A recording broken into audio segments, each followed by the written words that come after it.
I'm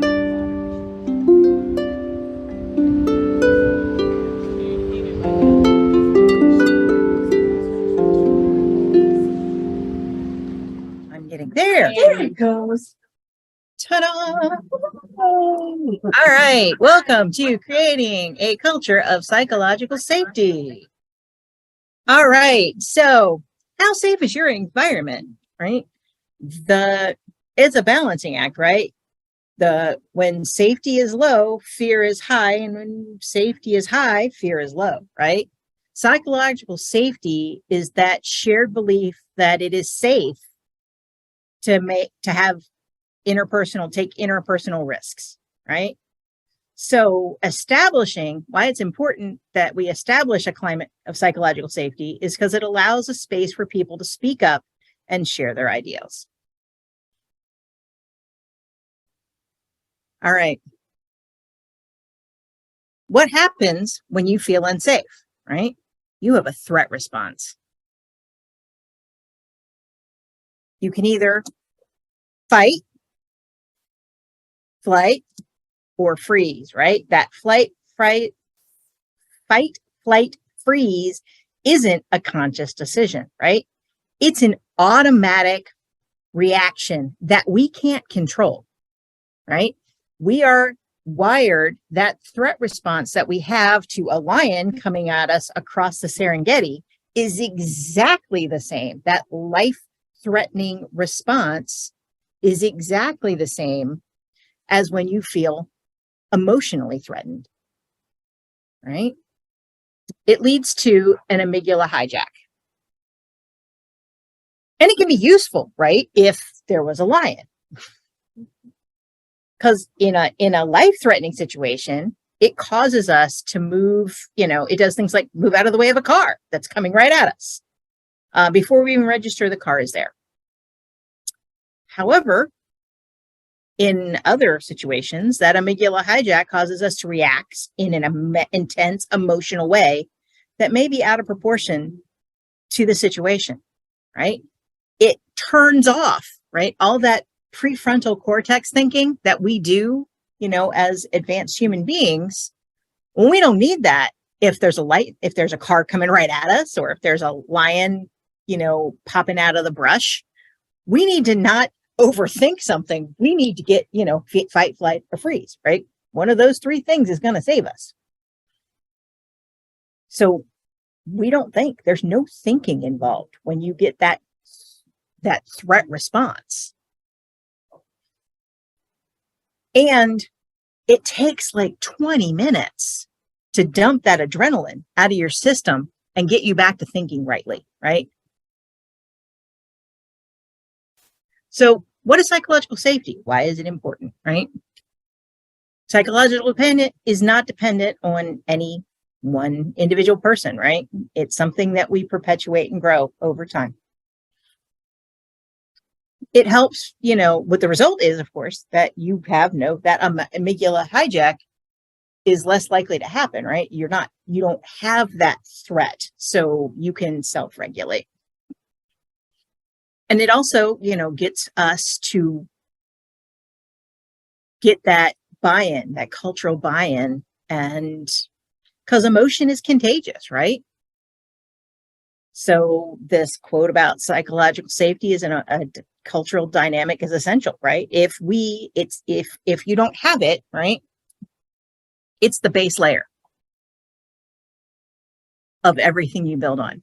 Maslow's hierarchy, safety is your basic human need. Well, it's no different emotionally than it is, again, back to my lion attack. Because without psychological safety in your group, members are more likely to experience frequent rejection or outcasting, right? There's been numerous experiments and studies show that we've documented that emotional pain can trigger the same brain regions as physical pain.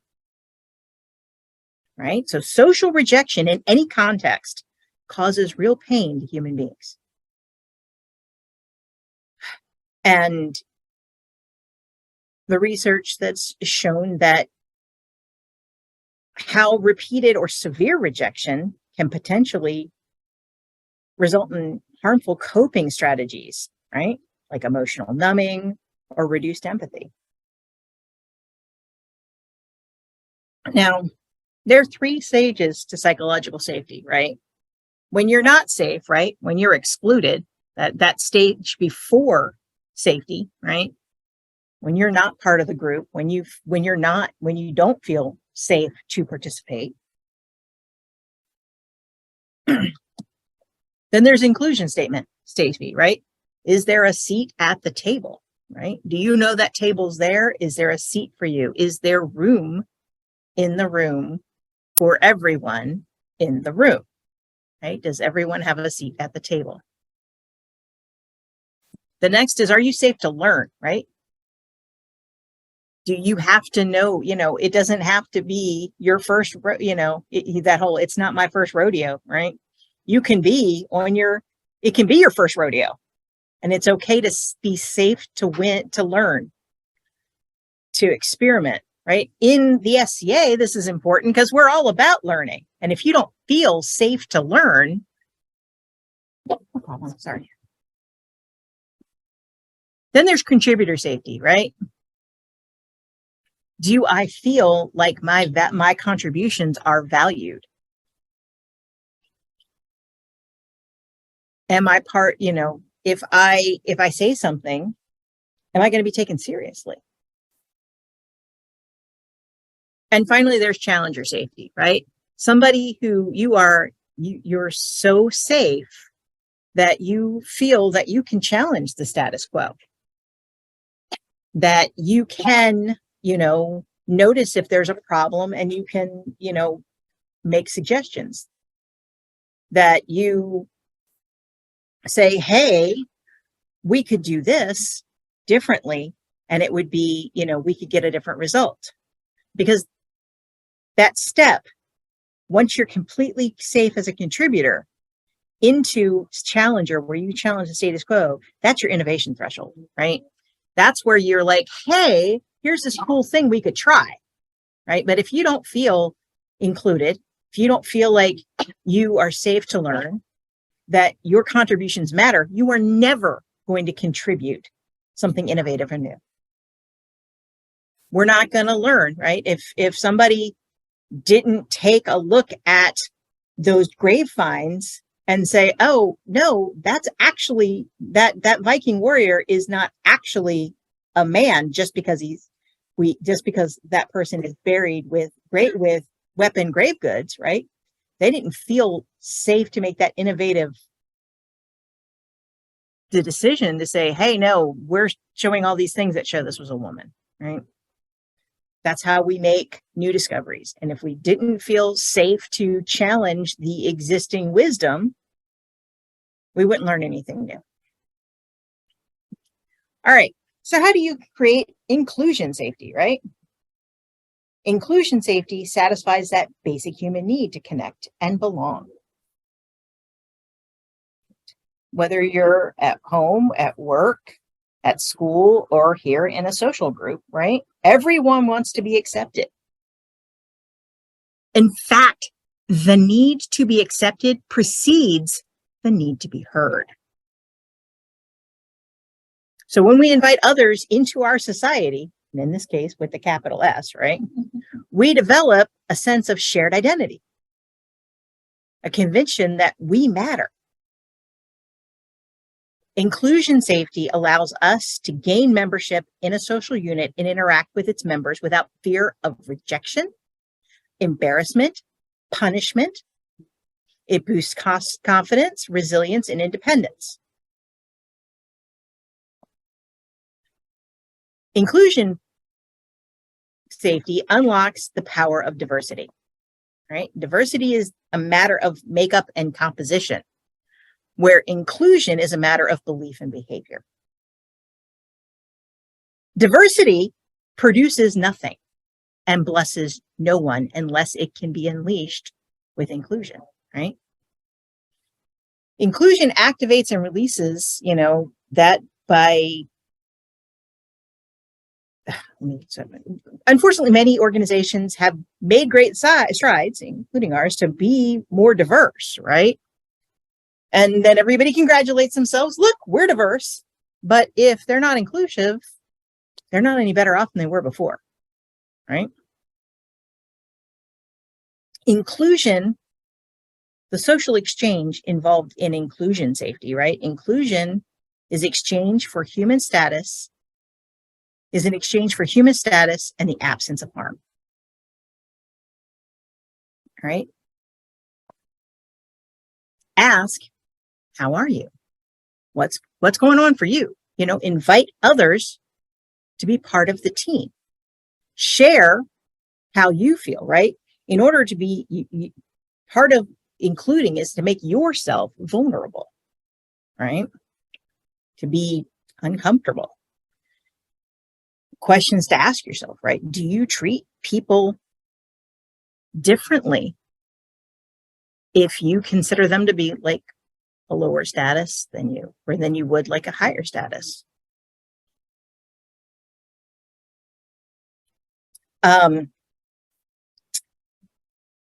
Where do you exercise soft forms of exclusion and maintain barriers, right? Those questions you ask yourself. What do I do to make people feel safe and included, right? How do you create learner safety, right? Learner safety satisfies that basic human need to learn and grow, right?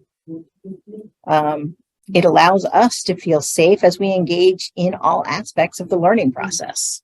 Asking questions, giving and receiving feedback, experimenting, even, making mistakes, failing. When we sense learner safety, we're more willing to be vulnerable, to take risks, and to develop resilience in the learning process. And that's kind of really important, right? Here in the SEA, here we are at RUM learning new things. Learning is both intellectual and emotional. We all bring some level of inhibition and anxiety to the learning process. We all have insecurities. Who hasn't hesitated to raise their hand to ask a question in a group setting because they fear that they're going to look dumb? Right? Hence, learning is both intellectual and emotional. It's the interplay of the head and the heart. The social exchange we make, right, is the encouragement to learn in exchange for the engagement to learn. Right? The question to ask yourself is, do you punish failure? Right? Do you encourage others around you to take learning risks?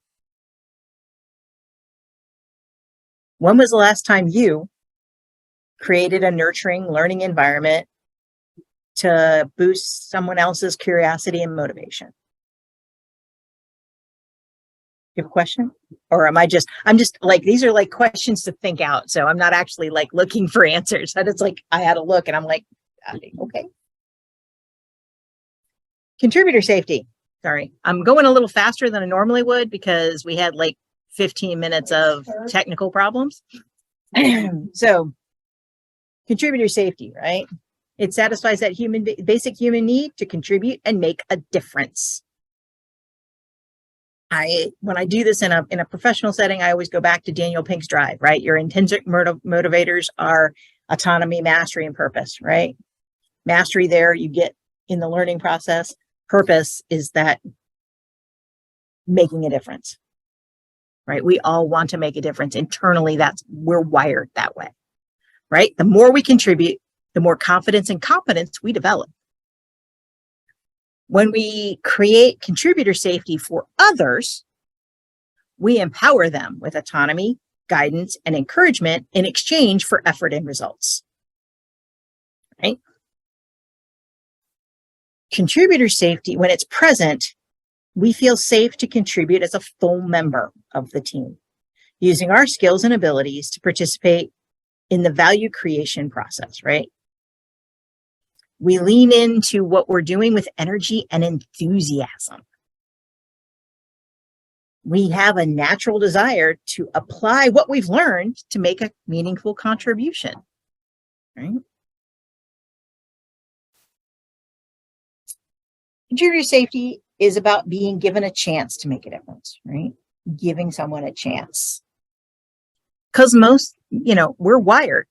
Most of us are wired to have a deep desire to make a difference. We want to find meaning and purpose in what you're doing, and we want to carry our weight. We want to help, right? We want to perform. We want to do our part, and we don't feel good about ourselves when we can't. So if you want to contribute, but you're not given the opportunity, it's like being made a member of an athletic team, but never being allowed to play in the game. It's no fun at all. So the social exchange in contributor safety is autonomy with guidance in exchange for results. Right? Contributor safety invites discretionary effort, right? We all talk about, whenever you hear about somebody's given 110%, right? 120%, that 10 or 20 extra above 100 is your discretionary effort. We all have that proportion that we choose to give beyond simple compliance, right?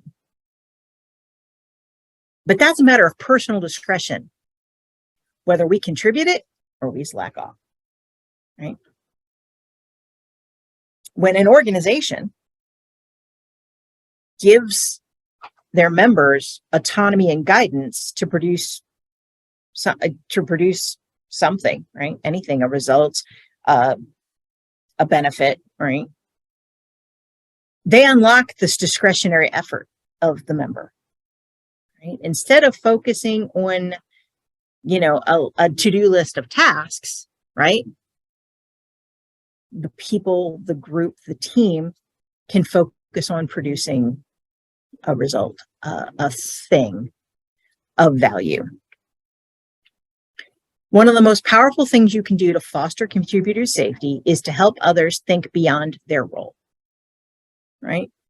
Don't pigeonhole somebody. Let them take that step beyond where they see themselves. It's an invitation to think beyond where you are, right?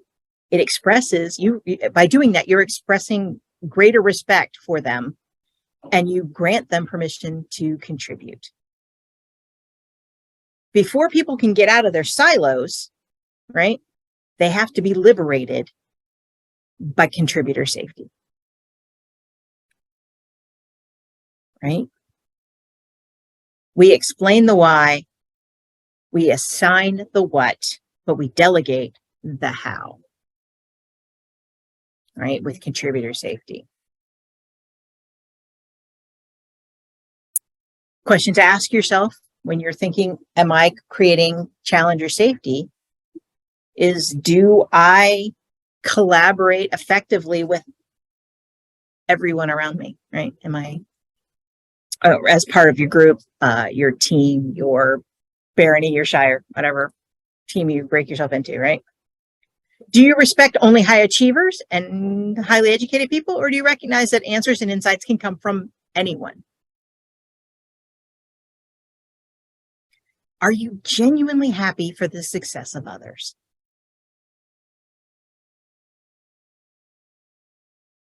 Can you empower others without micromanaging them?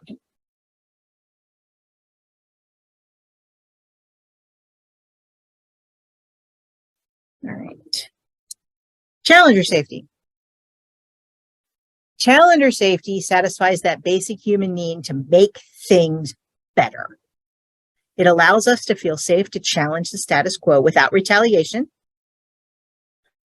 or the risk of damaging our personal standing or reputation. This is the highest level of psychological safety. It matches increased vulnerability and personal risk associated with challenging the status quo, right? When we create challenger safety, we're giving air cover, right, in exchange for candor.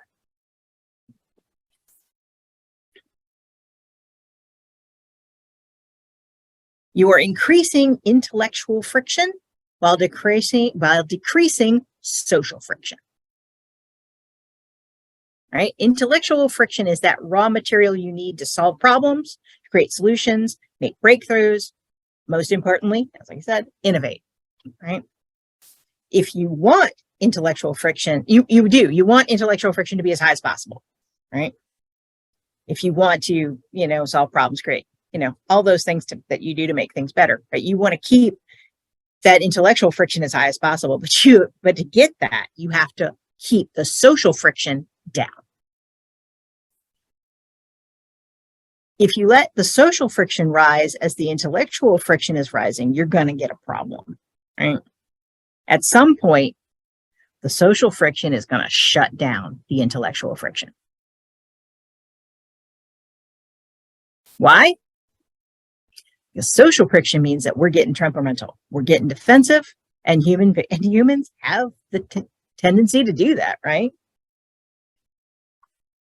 Like I said, the social exchange in challenger safety is air cover, right? Keeping that social friction down in exchange for candor.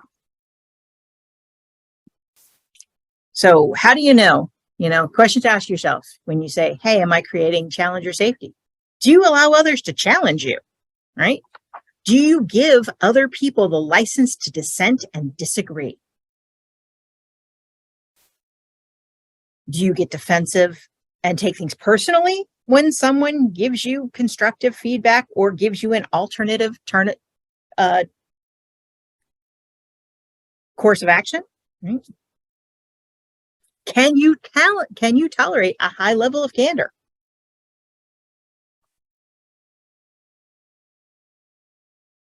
Are you ready to debate issues on their merits in a stress-filled environment and not resort to personal criticism? Right? Can we criticize the work and not the person? Do you welcome questions?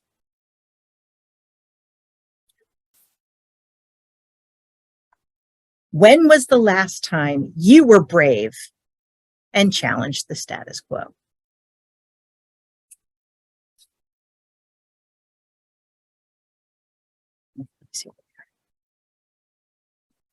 Come on, little watch. All right. So psychological safety versus accountability, right? When we say, hey, if we practice psychological safety, are we no longer holding people accountable? Right? Well, there's this fun little quadrant. All right. Here in the apathy zone, right? You're neither psychologically safe nor having a drive to do anything, right? You're not going to do anything meaningful. You're going to get people, you're going to turn over, you're not going to be able to retain anybody. They're just going to leave and find someplace else where they're challenged and happy. Right? The comfort zone, right? We feel like that'd be great, right? Because you've got a high amount of psychological safety, but you don't have any motivation. You might have people hang out long lasting, but there's no incentive to change, to grow. But people might even think, hey, I'm in a good place. And maybe there you are, right? Sometimes maybe you don't want to be motivated. The next place, right, is where you want to do things. You want to build, you're driven to build things, to make changes, but you have low psychological safety. So you're in that highly pressurized, for example, let's say I'm trying to do this as an SCA thing, but I'm going to have to go back to a business thing, right? Assume you're in a sales team, right? Where everybody's pitted against each other. Everybody's trying to make the big numbers, but nobody's safe, right? Nobody feels living in that anxiety zone, right? So you're going to lose people, right? Because either they're just going to feel too stressed, they're not going to enjoy the conflict, there's high burnout. Ultimately, where you're high psychological safety and high motivation, right? And there's your learning zone, right? There's your high performance. There's your optimum team or group, right? They feel a great amount of psychological safety and a drive to, make changes, make things better.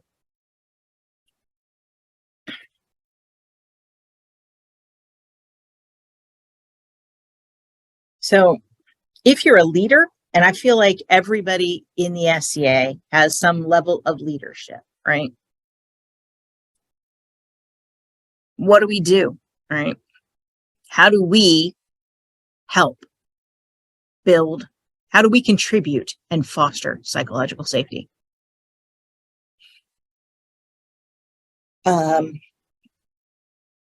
We frame the work as a learning problem, right? We frame what we're doing, as learning and not like you did that wrong, right?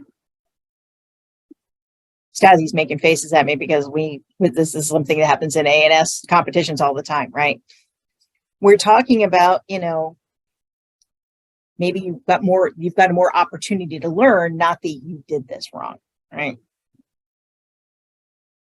So you frame that work, you invite participation, right? You acknowledge your own fallibility, right? I'm not perfect. And I'm open to questions, right? I model curiosity. And this is how we continue to grow. The dark side, psychological safety. Why didn't somebody say something? In the aftermath of something like a problem, an issue, right? It's clear at the moment somebody knew, right? Somebody had seen the signs, spotted the things somebody else had missed, or they had they had the required special knowledge, but silence won out over voice, as it so often does. Why? The relative benefit of speaking out versus remaining silent. Through this lens, it's evident that the cards are stacked in favor of remaining silent, right? When you raise your voice, who benefits? The organization as a whole, right? When do we get that benefit? After some delay. What's the certainty that it's going to happen? Right? When you're silent, who benefits? You do, right? You feel you have not rocked the boat. You haven't hit the water, right? You're safely in that boat. When do you get that benefit? All the time. You are immediately benefited by not saying anything. And you're certain to get that benefit.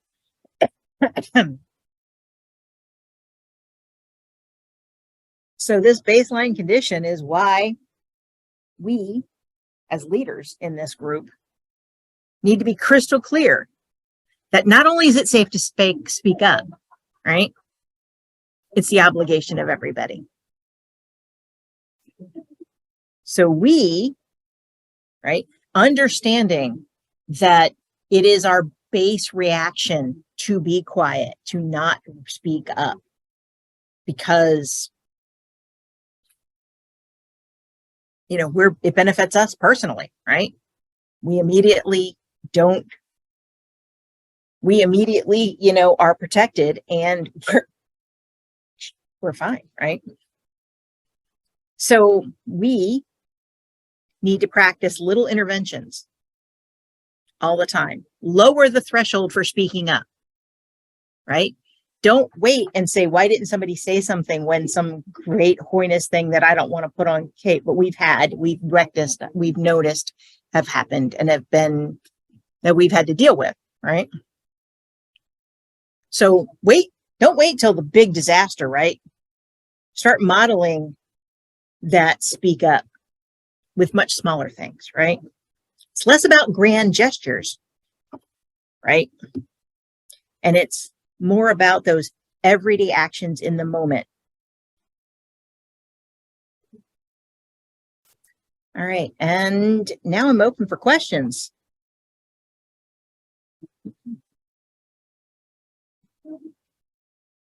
Turn off the share. Sorry, I was finishing typing some notes here as you're writing. That's there. fine. This is something that has always been very important to myself and my husband, who've been in the SEA for a long time, is trying to encourage this type of environment. And when you said practice little interventions, what types of things are you would you suggest as a good way to do that? If you can speak from experience, that, example, that's fine. But just sometimes it's hard to know when is a good time to step in and say, hey, and make that, and when is it good to just try to step back and allow someone not to feel attacked? I mean, little things like maybe people aren't throwing away their trash, right? You speak up and say, hey, we need to clean the tables ourselves, right? Not going to leave our refuse behind. That's a little intervention, right? A slightly larger intervention. We're on a dry site and somebody's got a beer, right? You're like, we can't do this, right? That's a slightly larger intervention, but it has a big impact. Yes. Or, maybe my experience, right? The psychological safety experience I give from the ANS fair situation, right? Because I'm the fair coordinator for the Middle Kingdom. And I was the judge coordinator before that, right? I start with the constructive criticism is actionable, right? That little intervention, right? We don't say that sucks. We say, have you thought about, I see you've done this. Have you thought about using this pigment? Have you read this information? Where you give them that learning experience instead of so you give them something that they can act on versus something that is going to just shut them down and be a personal attack. I mean, even if you're attacking the work sucks, you're still attacking the person. Right. And that makes a lot of sense. And like you said, ANS is one of the places where it seems like that's more prevalent, or that you can see it happen more on a regular basis, where it is difficult to try to give constructive criticism and hoping that it's not coming across as criticizing the person personally. Yes. I guess I was kind of thinking of more in the interpersonal relationship type things that happen on a regular basis within the SEA, because we're a group of people that, play together, spend a lot of time together. And if you have someone that is their actions and their behaviors harmful to others or hurtful to others, and they don't recognize it, but when you try to talk to them about it, you're going to get a pushback. That's usually what happens with people a lot of times because we all like to think that we're good people. So challenged on that, then they're like, whoa, no, because I'm a good person, I wouldn't do that thing. And are there any key ways that or phrases or ways that you approach that when you have to have that talk with someone? I mean, I've done it before, but sometimes some people are a little bit more difficult to deal with than others. So that's a different, right? That's a whole different, I teach a class on my brain just turned off because once you have an answer and then it turns off. Catalyst conversations, there we go. I give catalyst conversations, right? It's a coaching technique about how do you know it? So that's more coaching, right? That's a person by person, right? As you, and quite often you deal with that by asking questions, right? And you kind of guide them towards the understanding. Yeah. And that, yeah, there's no one size fits all on that one, right? Yeah, I didn't And sometimes, there was sometimes you may have to enlist somebody else to help with that conversation, because maybe it's not you. Maybe they're, even though, because if they're not open, right? Yeah. To your contribution, even though you feel like you are safe to contribute, right? If they're not accepting your contribution, maybe you have to, reframe it. Yeah, and everybody has certain people that they feel safe with. So yep. Yeah, I understand what you're saying, because if you can enlist the help of someone that particular person does feel a little bit safer with, they may take it less of as a personal challenge and be a little bit more perceptive or open.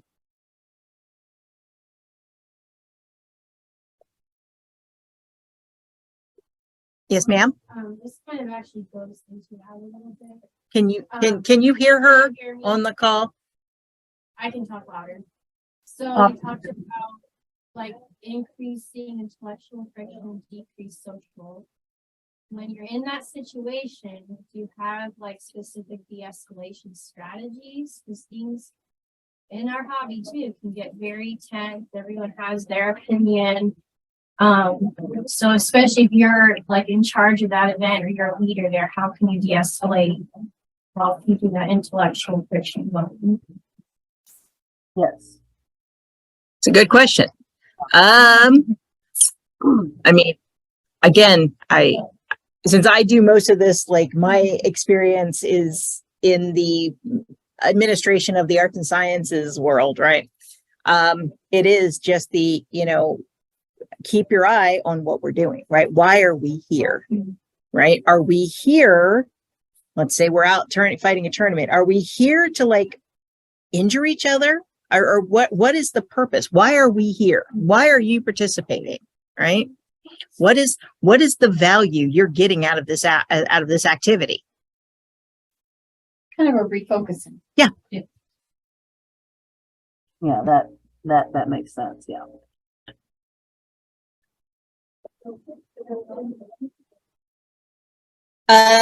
Any other questions? Otherwise, I can wrap this class early. Thank you for hanging out with us through our technical problems.